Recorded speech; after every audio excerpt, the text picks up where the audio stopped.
안녕하십니까. 문플란TV입니다.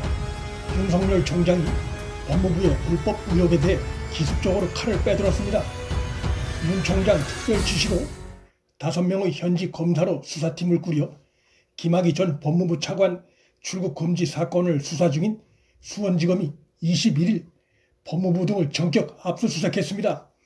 수원지검 형사 3부 수사팀이 꾸려진 것이 지난 14일이어서 불과 일주일밖에 지나지 않았다는 점에서 압수수색이 전광석화처럼 이루어졌다고 볼 수 있습니다. 검찰의 이날 압수수색은 이 사건 관련한 기본적인 자료 검토를 마쳤다는 것을 의미하는 것으로, 자료 검토와 압색 영장이 필요한 시간 등을 감안할 때 수사팀이 꾸려진 지 4, 5일 만에 자료 검토를 끝내고 압수수색 영장 청구에 들어갔다는 계산이 가능합니다. 이 같은 초스피드 수사는 공익 제보자로부터의 자료 등 분석 결과 위법성에 대한 수사팀의 1차적 판단이 섰다는 것을 의미하는 것으로 볼 수 있어 향후 사건 수사가 신속하게 진행될 것임을 예고합니다. 압수수색이 법무부와 인천공항, 대검의 이규원 검사 사무실까지 광범위하게 진행되고 있는 것으로 봐서 검찰이 청구한 압수수색 영장을 법원이 대부분 발급한 것으로 볼 수 있고, 이는 법원도 이번 사건을 심각하게 보고 있는 정황입니다. 이달 말로 평검사 인사가 예정돼 있고 다음 달 초에 간부급 검사 인사가 예정된 민감한 시기임에도 수사팀이 법무부 등을 포함한 전방위 압수수색을 단행한 것은 일체의 수사 외적인 고려 없이 수사를 진행하겠다는 강한 의지를 보여주는 것으로 볼 수 있습니다. 이날 압수수색엔 인천공항을 포함해 이번 김학의 전 차관 출금 사건의 핵심 키맨이라 할 수 있는 이규원 검사의 대검 내 사무실은 물론이고 자택까지 포함됐다는 점에서 수사팀의 이 사건 관련한 강한 의지를 보여주고 있습니다. 현 정권과도 깊은 연관이 있는 현직 검사의 자택까지 압수수색을 한다는 것은 권력의 눈치를 전혀 보지 않겠다는 강한 의지의 표시라 볼 수 있습니다. 수사팀이 꾸려진 지 일주일가량밖에 지나지 않았다는 점, 현재 법무부가 장관 교체기라는 점 등을 감안할 때 검찰이 법무부에 허를 찌른 것으로도 볼 수 있습니다.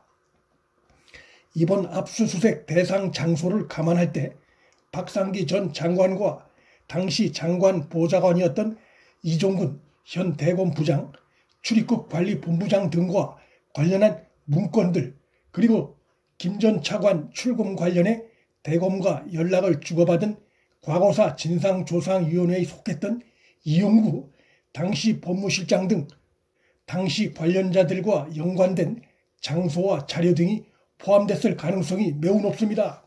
수사팀은 법무부 압수수색물 분석을 통해 대검 진상조사단에 속했던 이규원이 가짜 사건 번호와 내사 번호를 기입한 출금 요청서와 사후 신청서를 제출하는 과정에서 법무부와의 연락을 주고받은 과정, 또한 요청서와 신청서가 법무부 내에서 처리된 과정 등을 파악할 것으로 보이고, 이 과정에서 청와대와의 협의 여부에 대해서도 자료가 남아있는지 들여다볼 것이 예상됩니다. 아울러 최근 새롭게 드러난 김학의에 대한 출금 요청서가 추가로 제기된 과정에 대해서도 그 사유를 살펴볼 것이 예상됩니다.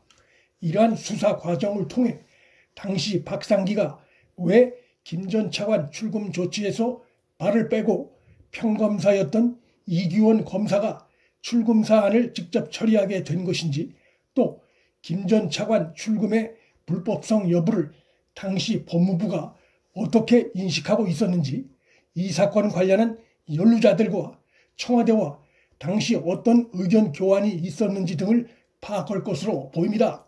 법무부 압수물 분석이 마쳐지면 김학의의 출금 사건 주요 연루자들에 대한 소환 조사가 진행될 것입니다. 대검 진상조사단 소속이었던 이규원 검사는 물론이고 가짜 내사 번호가 적힌 사후 승인 신청서 결제를 전화로 청탁한 의혹을 받고 있는 이성인 당시 대검 반부패 부장, 박상기 전 법무장관, 박 전 장관 정책보좌관이었던 이종군 현 대검 형사부장, 그리고 과거사 위서 주도적 역할을 했던 이용구 현 차관 등이 소환 대상이 될 것입니다. 윤석열 총장의 직무 복귀 후에 검찰의 행동이 상당히 과감해진 모습을 보이고 있어 눈길을 끕니다. 중앙지검 수사팀이 이성윤이 뭉개고 있던 최강욱 사건 수사에 착수한 것이나, 역시 중앙지검 형사 5부 수사팀이 이용구의 택시기사 폭행 장면이 담긴 영상을 복원해 이용구 수사에 속도를 내고 있는 것이나, 또 이번 수원지검 수사팀의 법무부 등에 대한 광범위하고 신속한 압수수색 등을 한 것 등은 검찰이 윤석열 총장 직무 복귀 후 인사철이 다가왔음에도 권력의 눈치를 전혀 보지 않고 수사를 진행하고 있음을 선명히 보여주는 것이어서 정권을 긴장케 할 만한 상황입니다. 검찰 조직의 대부분이 검찰 본연의 직무 수행이라는 하나의 뜻으로 뭉쳐 수사에 나설 경우 정권이 이를 견제할 마땅한 방법이 현실적으로 없습니다. 21일 출범한 공수처 역시 공수처장의 그간의 발언과 공수처 운영 방침 등을 감안할 때 현 정권의 뜻대로 공수처가 움직일 것이란 기대를 갖기 어려운 상황이어서 당분간 정권은 검찰의 수사의 칼날에 떨 수밖에 없을 전망입니다. 정권을 겨냥한 수사를 막아주길 기대했을 중앙지검의 이성윤 지검장은 부하 검사들로부터 집단적으로 항의받는 처지로 전락한 상황입니다. 성역이 없는 수사를 진행 중에 있는 윤 총장과 문재인 정권 간의 긴장이 다시 고조되고 있습니다. 문틀란TV 여기서 마칩니다. 구독과 좋아요, 방송 공유는 방송 제작에 큰 힘이 됩니다. 시청해 주셔서 감사합니다.